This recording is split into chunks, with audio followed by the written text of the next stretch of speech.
Dál Riata was a Gaelic kingdom that comprised County Antrim in modern northeast Ireland and the western seabourn of modern Scotland. This Gaelic kingdom included various Inner Hebridean islands in the western section of Scotland known as Argyll, or Coast of the Gaels. The capital of Dál Riata was most probably Dunad in Argyll and Bute, with wine containers from Gaul amongst the relics found in Dunad. The kingdom reached its height of power during the 6th and 7th centuries AD, and the inhabitants of Dál Riata were often referred to by Latin sources as Scoti and later as Gaels. An early version of Gaelic appears to have been the primary language of Dál Riata, but other languages seem to have been spoken in parts of the island kingdom.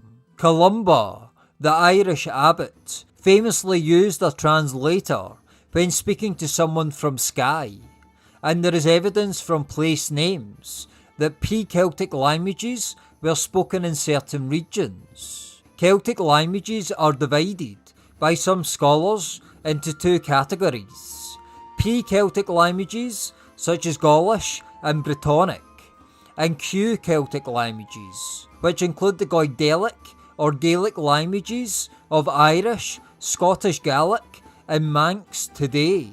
Given the geography of Dál Riata, it will come as no surprise that the kingdom had a strong naval presence. Carracks, a type of Irish boat, were probably popular methods of transport, with some sources suggesting that the Gaels may have built their version of Viking longboats for certain purposes. Dál Riata also had a strong naval war fleet that was organised between the houses, who each had to provide oarsmen.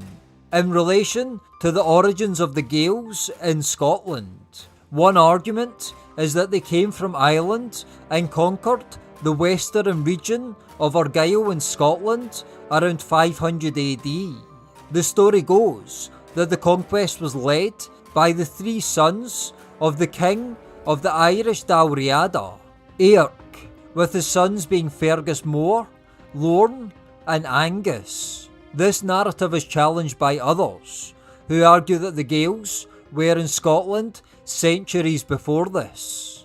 Bede, a monk born in the kingdom of Northumbria, wrote in his book, completed in 731 AD, called The Ecclesiastical History of the English People, that, in course of time, Britain received a third tribe in addition to the Britons and the Picts, namely the Irish. These came from Ireland under their leader Ruday, and won lands among the Picts either by friendly treaty or by the sword. These they still possess. They are still called Dál Ridini after this leader, Dál in their language signifying a part. The origins of Dál Riata are not quite clear, but there does seem to have been two Dál Riatas in a sense, a Scottish Dál Riata and an Irish one.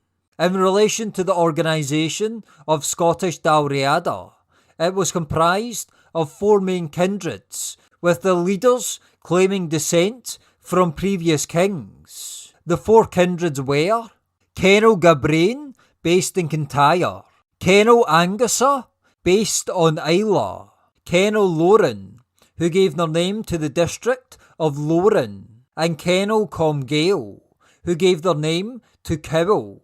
No kindreds are recorded for Irish Dál Riata. The monastery of Iona played an important role within the territory of Dál Riata, seemingly helping to spread the Christian faith around the region. It was apparently founded by the Irish abbot Columba in 563 AD. Some scholars have argued that there was somewhat of a Celtic Christian faith that was distinct in certain ways to Christianity found in non-Celtic speaking lands, although this is debated. Iona also helped to popularise a form of art known as insular art or Hiberno-Saxon art, with insular derived from the Latin word for island. This style of art began around the start of the 7th century AD and was a fusion of Celtic and Saxon art.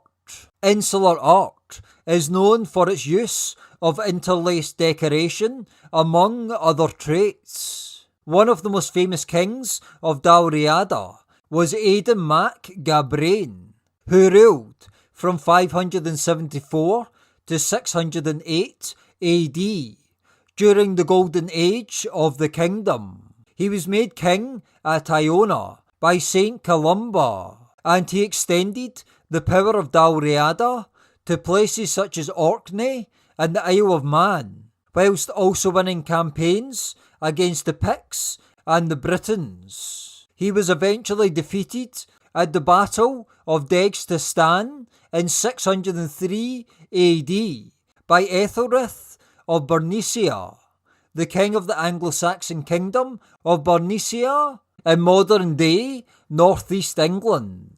Aidan's grandson then presided over a disastrous reign that culminated in defeat at the Battle of Strathcarron in 642 AD by the Kingdom of Strathclyde. Civil war and instability then ruled until a new royal line was established by Ferchar Fota at the end of the 7th century AD. For a time around this period, parts of Dál Riata were apparently annexed into the kingdom of Northumbria. In the 8th century, the Picts then dealt a series of blows to the Gaelic kingdom, as an entry from 736 AD in the Annals of Ulster describe. The Picts sacked Dunad, the capital of the kingdom. Angus, son of Fergus, king of the Picts, laid waste to the territory of Dál Riata and seized Dunat and burned Crech and bound in chains 2 sons of Selbach. As well as the Picts weakening the power of Dál Riata, Viking raids then began in around 794 AD that further compounded this. Some argue that Dál Riata went through somewhat of a re-emergence around this time, although the sources are not clear about this. In the middle of the 9th century AD, Dál Riata and the Picts merged into one political unit, potentially under Kenneth MacAlpin, known as the Kingdom of Alba or Alapa. This is seen by many as the birth, or at least the embryo, of modern Scotland. The precise way this unity came about is not quite clear, however. Kenneth MacAlpin is said by some sources to have been the king of Dál Riata from 841 to 850 AD, who, either by conquest, agreement, or a combination of both, united his kingdom with that of the Picts and formed the Kingdom of Alba or Alapa in 843 AD. The Picts eventually became assimilated into the Gaelic culture, with the adoption of the Christian religion occurring as part of this process. Dál Riata played a vital role in the formation of modern Scotland, and is a core reason why Gaelic culture still thrives today in Scotland.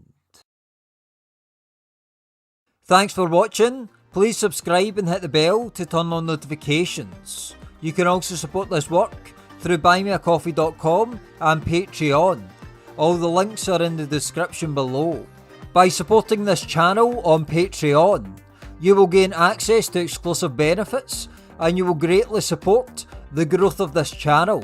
Some of these benefits you will gain include gaining early access to snippets of my upcoming video scripts, greater voting power to participate in Patreon-only channel-related polls, and your name appearing in the credits of my videos. You can also follow Celtic History Decoded on Instagram, TikTok and Twitter. Finally, Please tell your friends and family about this channel. Thanks for watching. More videos are coming soon.